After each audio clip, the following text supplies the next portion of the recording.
अपना क्या, अपना तो कोई है ही नहीं, ना आगे है ना पिछू है, न कोई रोने वाला ना आंसू बहाने वाला। अपनी तो जैसे तैसे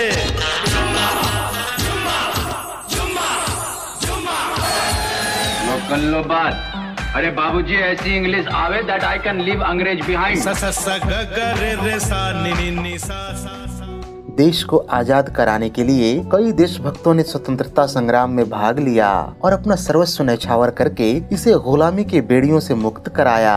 इनमें से कई सेनानी आम लोगों के बीच काफी प्रसिद्ध हुए और लोग आज भी उनका गुणगान करते नहीं थकते। लेकिन कुछ गुमनामी के अंधेरे में खो गए, जिन्हें महज कुछ गज जमीन अथवा पेंशन देकर सरकार ने मुक्ति पा लिया और कभी सुध नहीं लिया कि वो किस परिस्थिति से गुजर रहे हैं, उनका परिवार किन मुश्किलों का सामना कर रहा है। साल 1982 में आई फिल्म देश प्रेमी ऐसे ही एक कल्पित स्वतंत्रता सेनानी और उसके बिखरे परिवार की कहानी कहती है। एसएस मूवी टोन के बैनर तले इस फिल्म का निर्माण किया था सुभाष देसाई ने तथा इसके निर्देशक थे मनमोहन देसाई। फिल्म की कहानी का आइडिया दिया था जे.एम. देसाई ने, कहानी लिखी थी प्रयागराज ने, पटकथा लिखी थी के.बी. पाठक ने तथा संवाद लिखे थे कादर खान साहब ने। तकरीबन 2 घंटे 55 मिनट लंबी इस फिल्म को रिलीज किया गया था 23 अप्रैल 1982 को तथा इसके प्रमुख व सहायक भूमिकाओं में नजर आए थे अमिताभ बच्चन, हेमा मालिनी, नवीन निश्चल, परवीन बाबी, शम्मी कपूर, प्रेमनाथ, उत्तम कुमार, परीक्षित साहनी, अमजद खान, प्रेम चोपड़ा, कादर खान, शर्मिला टैगोर, जीवन, यूसुफ खान, जगदीश राज आदि। फिल्म देश प्रेमी अपने कर्णप्रिय गीत संगीत के लिए भी याद की जाती है, जिनके बोल लिखे थे आनंद बख्शी ने तथा धुन तैयार किया था लक्ष्मीकांत प्यारेलाल की जोड़ी ने। फिल्म में कुल 6 गाने रखे गए थे, जिनके बोल हैं मेरे देश प्रेमियों, जाओ जी जाओ, ओ बेखबर बेदर्दी, खातून की खिदमत में, जा जल्दी भाग जा और गोरे नहीं हम काले सही। फिल्म के इन गीतों में अपनी मधुर आवाज दी थी लता मंगेशकर, मोहम्मद रफी, किशोर कुमार, आशा भोसले, अमित कुमार और लक्ष्मीकांत कुदलकर ने। चलिए अब जान लेते हैं इस फिल्म से जुड़ी 32 खास अनसुनी बातें। फैक्ट नंबर 1, फिल्म देश प्रेमी साल 1982 में सर्वाधिक कमाई करने वाली फिल्मों के 10वें स्थान पर रही थी। इसका कुल बजट था तकरीबन 1 करोड़ 80 लाख रुपए तथा इसने बॉक्स ऑफिस पर 3 करोड़ 60 लाख रुपए कमाए थे। इस लिहाज से फिल्म को औसत घोषित किया गया था। बात करें साल 1982 की शीर्ष 3 कमाऊ फिल्मों की, तो पहले स्थान पर रही फिल्म विधाता, जिसने 8 करोड़ रुपए कमाए और ब्लॉकबस्टर कहलाई। दूसरे स्थान पर रही फिल्म प्रेम रोग, जिसने 6 करोड़ 50 लाख रुपए कमाए और सुपरहिट कहलाई, तथा तीसरे स्थान पर रही फिल्म नमक हलाल, जिसने 6 करोड़ रुपए कमाए और यह भी सुपरहिट कहलाई।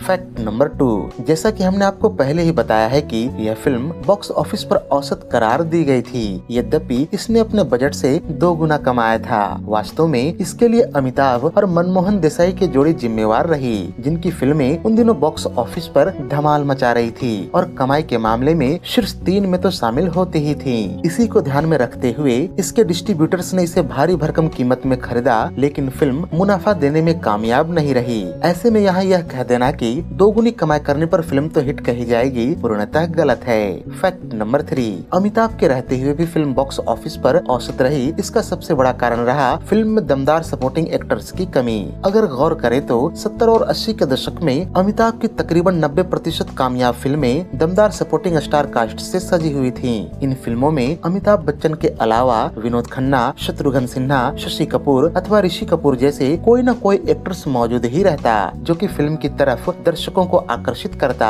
लेकिन फिल्म देश प्रेमी में सपोर्टिंग एक्टर के तौर पर नवीन निश्चल मौजूद थे, जिनकी स्टार वैल्यू 70 के दशक के अंत तक आते आते लगभग खत्म ही हो गई थी।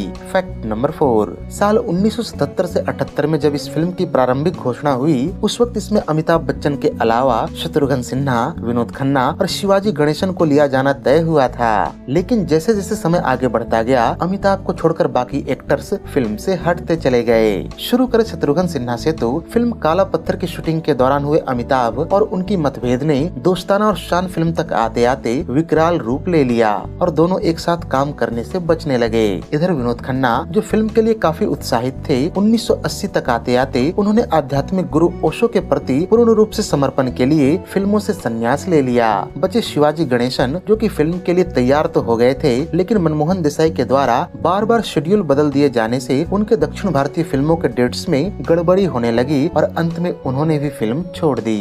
फैक्ट नंबर 5, शत्रुघ्न सिन्हा के फिल्म छोड़ने के बाद उनकी भूमिका राजकुमार साहब को ऑफर की गई, लेकिन उन्होंने मनमोहन देसाई से कहा कि मुझे इस फिल्म के लिए अमिताभ बच्चन से 1 रुपया अधिक फीस चाहिए। मनमोहन देसाई समझ गए कि असल में यह एक ईगो प्रॉब्लम है जो कि फिल्म की शूटिंग के दौरान भी चलता रहेगा और यह सिर दर्द भी बन सकता है। ऐसे में उन्होंने राजकुमार को लेने की जगह पर प्राण साहब को रोल ऑफर किया, लेकिन यहाँ भी बात नहीं बन पाई। इसी दौरान एक दिन मनमोहन देसाई ने अपनी यह समस्या अमिताभ बच्चन को बताई, जिसके बाद उन्होंने परीक्षित साहनी का नाम सुझाया जो कि फिल्म के लिए अंतिम चॉइस बने। अगर आपको याद हो तो परीक्षित जी ने भारत नगर में रहने वाले एक मुस्लिम नेता गुलाम अली की भूमिका निभाई थी। अब आप यहाँ कहेंगे कि इतनी सी छोटी भूमिका के लिए शत्रुघ्न सिन्हा, राजकुमार और प्राण साहब से बात क्यों की गई थी? दरअसल जिस वक्त फिल्म के लिए उन्हें लिया जाना तय हुआ था तब तक यह भूमिका काफी लंबी थी, लेकिन बाद में इसे काटकर छोटा कर दिया गया।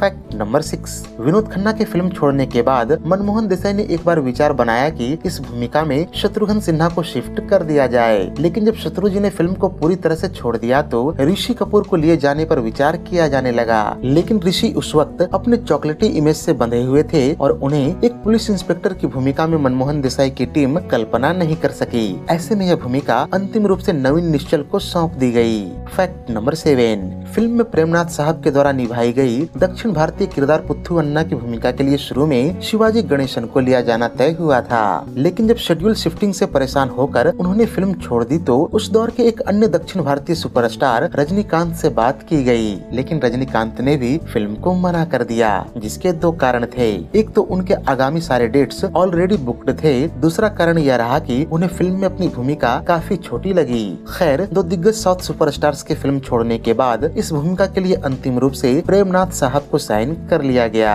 फैक्ट नंबर 8, इस फिल्म की शूटिंग के दौरान ही उत्तम कुमार की मृत्यु हो गई थी, जो कि फिल्म में बंगाली लीडर घोष बाबू की भूमिका निभा रहे थे। ऐसे में फिल्म की बाकी शूटिंग में उनकी जगह पर अमिताभ के हेयर ड्रेसर का इस्तेमाल हुआ।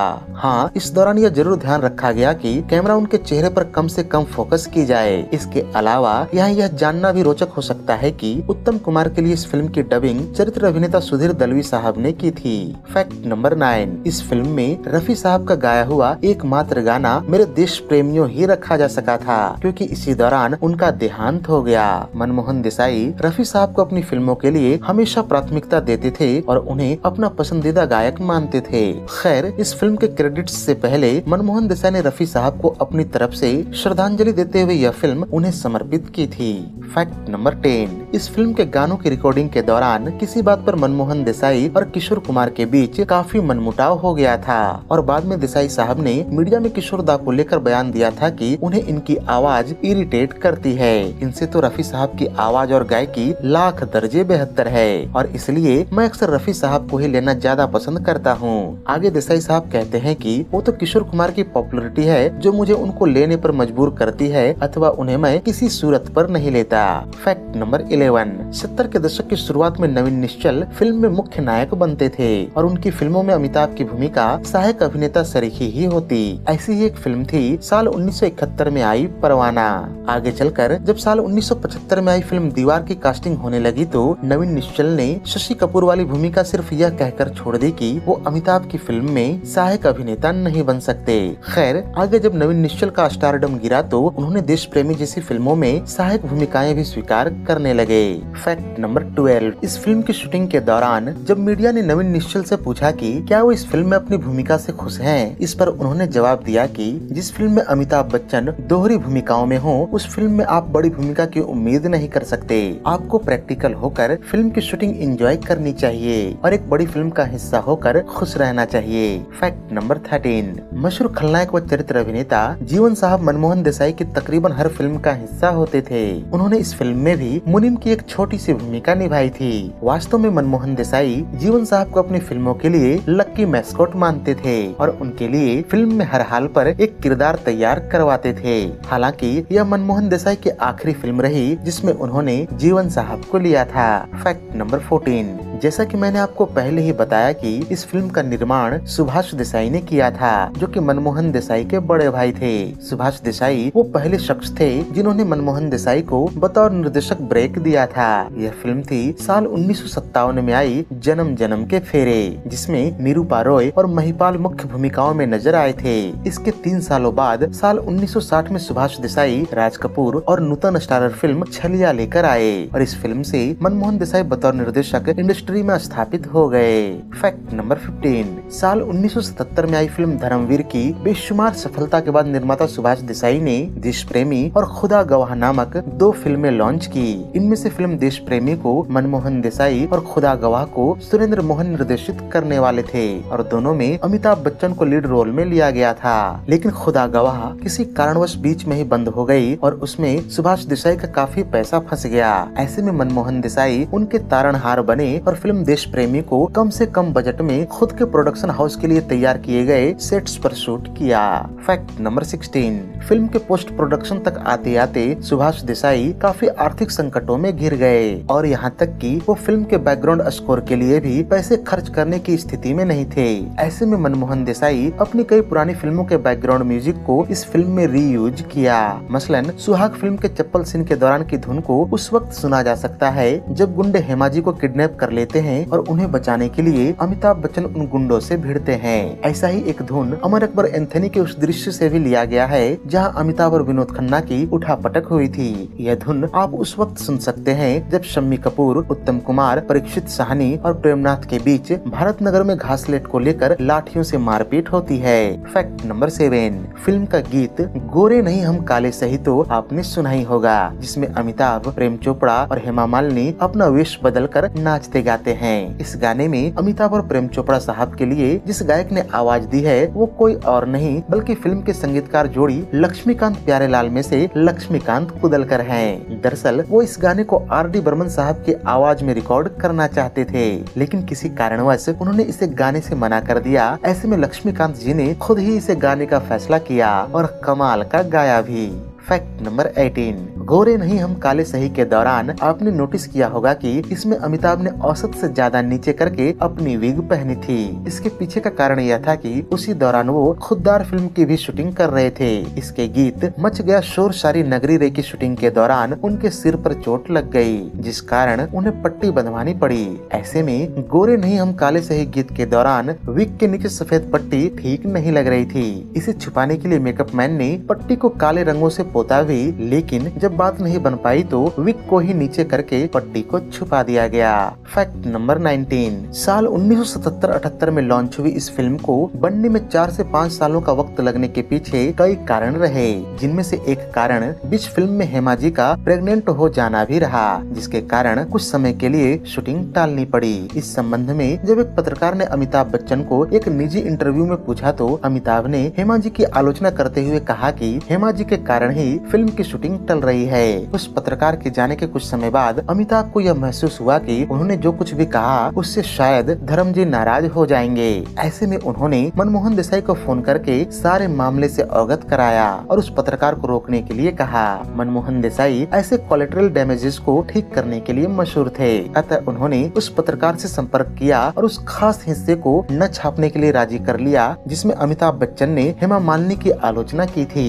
फैक्ट नंबर 20, इस फिल्म में परवीन बाबी के द्वारा निभाई गई डॉक्टर प्रीति की भूमिका के लिए शुरू में रीना रॉय को लिया गया था, लेकिन शूटिंग शेड्यूल में तब्दीली के कारण अन्य फिल्मों के लिए दिए गए उनके डेट्स क्लैश करने लगे। ऐसे में उनकी भूमिका परवीन बाबी को सौंप दी गई, लेकिन इसी दौरान अपने नर्वस ब्रेकडाउन का इलाज कराने के लिए वो अपने तत्कालीन बॉयफ्रेंड कबीर बेदी के साथ विदेश चली गयी। ऐसे में मनमोहन देसाई ने उनकी भूमिका मौसमी चटर्जी को ऑफर की, लेकिन उन्होंने अपनी प्रेगनेंसी के कारण फिल्म को मना कर दिया। लेकिन संयोग देखिए कि परवीन बाबी अपना इलाज करवा के भारत लौट आई और फिल्म को कंटिन्यू करने के लिए तैयार हो गयी।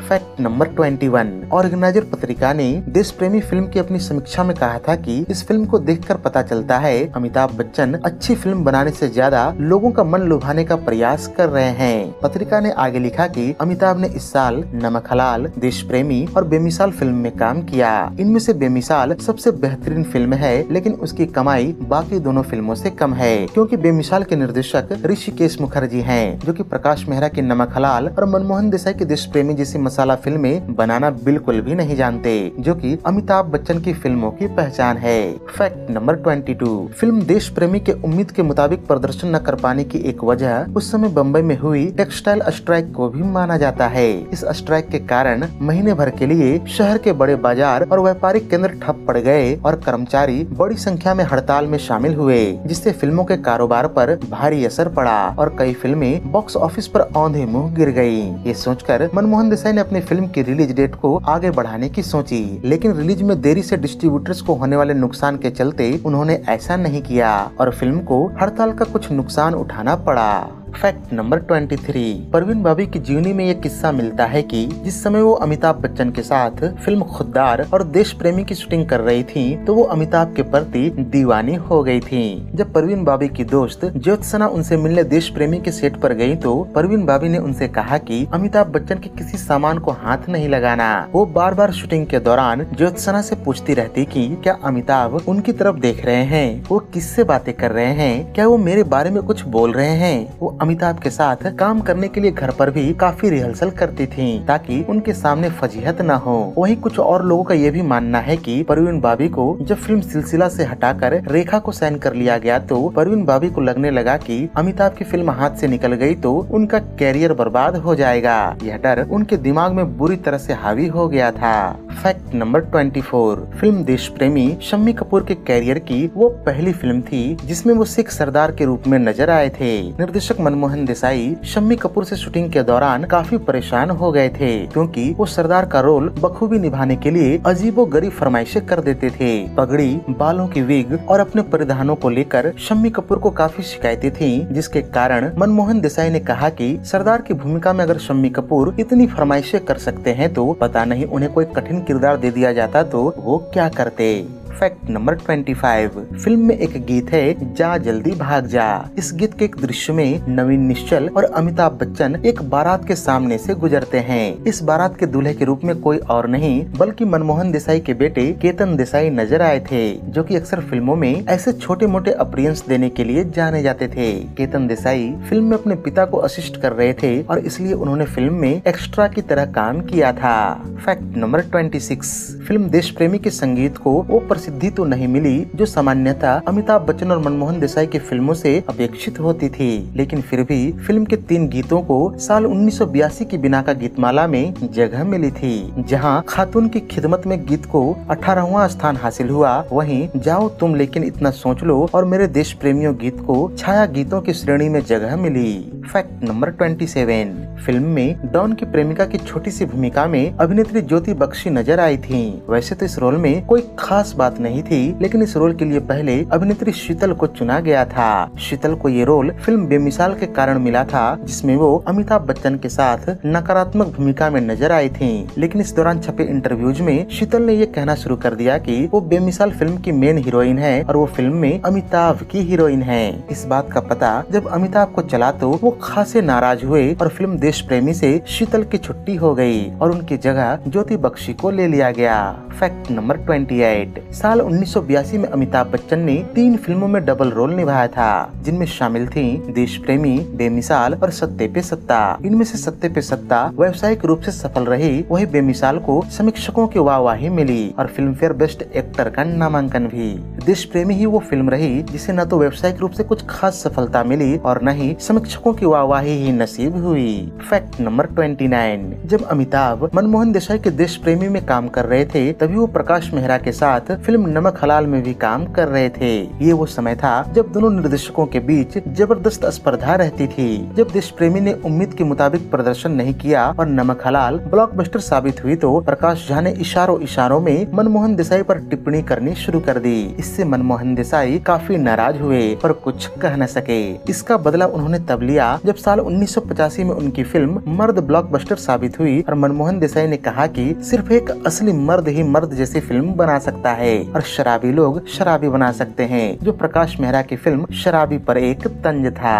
फैक्ट नंबर 30, फिल्म देश प्रेमी अमिताभ और हेमा मालिनी की जोड़ी की आखिरी फिल्मों में से एक रही। इसके बाद दोनों की जो भी फिल्में रिलीज हुई, उनमें नास्तिक कई सालों से बन रही थी और अंधा कानून में अमिताभ विशेष भूमिका में नजर आए थे। फिल्म फेयर पत्रिका को दिए इंटरव्यू में अमिताभ बच्चन से जब पूछा गया कि वो अपनी पुरानी हीरोइन के साथ काम क्यों नहीं कर रहे हैं, तो अमिताभ ने कहा कि हेमा मालिनी गंभीर भूमिकाओं की मांग कर रही हैं और शोपीस रोल करना नहीं चाहती। उन्हें हेमा मालिनी के साथ काम करने में कोई समस्या नहीं है। फैक्ट नंबर 31, फिल्म देश प्रेमी की कास्टिंग इसलिए भी अनोखी थी क्योंकि फिल्म में शर्मिला टैगोर हेमा मालिनी की सास की भूमिका में नजर आई थीं, जबकि दोनों की उम्र में केवल 4 सालों का ही अंतर है। इसी तरह अमिताभ बच्चन हेमा मालिनी के ससुर और परवीन बाबी के पिता और भाई के रूप में नजर आए थे।